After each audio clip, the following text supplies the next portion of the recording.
Hello everyone, তনয়ার পাকশালাতে সবাইকে স্বাগত জানাই।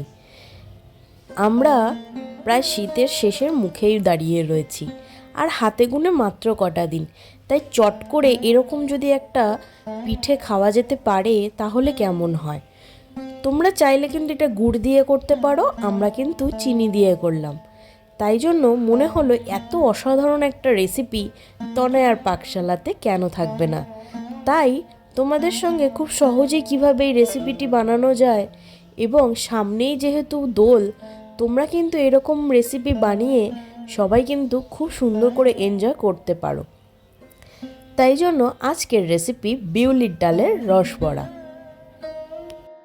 প্রথমে আমরা শিরাটা বানিয়ে নেব। এখানে দেখো দিয়েছি প্রায় 5 থেকে 6 কাপ মতন জল, আর এখানে চিনিটা আমরা দিলাম কফি কাপ মেপে পরিমাণ মতন 2 কাপ, সেই অনুযায়ী জলটা এখানে দিয়েছি। এখানে কিন্তু চিনি শিরাটা কোনো রকম আঠালো বা একতার করার কোনো প্রয়োজন নেই। বিউলির ডালটাকে সারা রাতের জন্য বা 3 থেকে 4 ঘন্টা আগে ভিজিয়ে রাখলেই যথেষ্ট। এবার জল থেকে তুলে নিয়ে মিক্সার গ্রাইন্ডারে দিয়ে দেবো বিউলির ডালটা। ততক্ষণে দেখো আমাদের এখানে খুব সুন্দর একটা বলক উঠে এসছে শিরাতে। এই বিউলির ডালে দিলাম সামান্য পরিমাণে শুধুমাত্র নুন। এবার এটাকে খুব ভালো করে মিক্সার গ্রাইন্ডারে পেস্ট করে নিয়ে এই শিরার মধ্যে দিলাম 4টে এলাচ। আর কিচ্ছু নয়, চিনি যদি পরিষ্কার থাকে তাহলে কিন্তু আর কোনো কিছু করার দরকার নেই। আর চিনি থেকে নোংরা রিমুভ করার জন্য তোমরা কিন্তু দুধ দিতে পারো। এবার এই পেস্টটাকে একটা চামচের সাহায্যে একটা যে কোনো সার্কেলে একটু ভালো করে ফাটিয়ে নিতে হবে, তাহলে এর মধ্যে এয়ার ঢুকবে আর খুব সুন্দর কিন্তু ফ্লাপি হবে বড়াগুলো ভাজার জন্য দেখো কড়ার মধ্যে মা দিয়ে দিল পরিমাণ মতন সাদা তেল। তেলটা গরম হলেই দেখো খুব সুন্দর করে কিন্তু প্রত্যেকটা এরকম ছোট্ট ছোট্ট করে এই বড়ার আকারে আমাদেরকে এই ডালটাকে ভেজে নিতে হবে। এখানে তোমাদের একটু মাথায় রাখতে হবে, যত সুন্দর ফাটানো হবে ডালটা তত সুন্দর কিন্তু বড়াটা ফ্লাপি হবে এবং খুব সুন্দর রস কিন্তু অ্যাবজর্ব করতে পারবে। এটা খেতে ভীষণ ভালো হয়।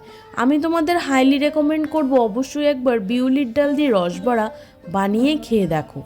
এটাকে ভাজার জন্য আমাদের মিডিয়াম আঁচে একটু ধৈর্য ধরে ভাজতে হবে। হালকা গোল্ডেন ব্রাউন কালার ধরলেই যথেষ্ট, খুব কিন্তু কড়া করে ভাজার কোনো প্রয়োজন নেই। চলো তোমাদেরকে আর একটা স্টেজে দেখিয়ে দিচ্ছি। দেখো এখানে মা যখনই দিচ্ছে তখনই কিন্তু দেখো ওপরে ভেসে উঠছে তেলের ওপরে, তার মানে কতটা ফ্লাপি। আর যারা ফার্স্ট টাইম চ্যানেলটা ভিজিট করছো তাদের কাছে অনুরোধ রইল চ্যানেলটা সাবস্ক্রাইব করো, পাশে থাকা বেল আইকনটি প্রেস করো যাতে নতুন নোটিফিকেশন তোমাদের কাছে চলে আসে। আর এইদিকে কিন্তু আমাদের রস একদম ঈষৎ উষ্ণ ঠান্ডা হয়ে গিয়েছে। রস কিন্তু খুব গরম অবস্থাতে বড়া দিয়ে দেবে না, তাহলে সেটা ভেঙে যাবে। বড়াটা কিন্তু বেশ গরম রয়েছে, আর রস কিন্তু একটা আঙুল চুবিয়ে রাখার মতন অবস্থাতে রাখার পরেই তখন আমরা বড়াগুলোকে এর মধ্যে দিয়ে দেবো। দিয়ে কিন্তু খুব ভালো করে এদিক ওদিক করে একটু ভিজিয়ে রাখতে হবে। এই সময় কিন্তু রসটা কিন্তু আমাদের সম্পূর্ণ গ্যাসের ফ্লেম অফ করেই রাখা রয়েছে। দেখো নেক্সট ব্যাচে সম্পূর্ণ এইভাবে বড়াগুলোকে ভেজে নিলাম, দেন এগুলোকে আবার কিন্তু আমরা রসের মধ্যে দিয়ে দেবো। তোমরা চাইলে এই চিনির মধ্যে গুড় ইউজ করেও কিন্তু করতে পারো, তার স্বাদও কিন্তু খুব ভালো হয়। আর যদি গুড় না থাকে তাহলে কিন্তু চিনি দিয়ে এইভাবে অসাধারণ এক রেসিপি কিন্তু বানানো যেতেই পারে। এবার রসের মধ্যে দিয়ে খুব ভালো করে একটু নাড়িয়ে চাড়িয়ে 5 থেকে 6 ঘন্টা অপেক্ষা করলেই আমাদের এই বিউলির ডালের রসবড়া কিন্তু একদম রেডি খাওয়ার জন্য। দেখো এখানে আমরা এটা কাচের বাটিতে এটাকে সার্ভ করছি। চলো তোমাদেরকে একবার ভেঙে দেখিয়ে দেবো যে ভেতরে কতটা রস অ্যাবজর্ব করেছে। আর পিঠে জাতীয় যে কোনো জিনিস বাসি হলে আমার মনে হয় স্বাদটা দ্বিগুণ বেড়ে যায়। তোমরা যদি আমাদের সাথে একমত হও কমেন্ট সেকশনে জানাও যে তোমরা আমার সাথে একমত কিনা। মা দেখো এখানে বিউলির ডালের যে বড়াটা ছিল সেটাকে কি সুন্দর চিপে দেখিয়ে দিল যে কতটা রস কিন্তু এর মধ্যে অ্যাবজর্ব করেছে।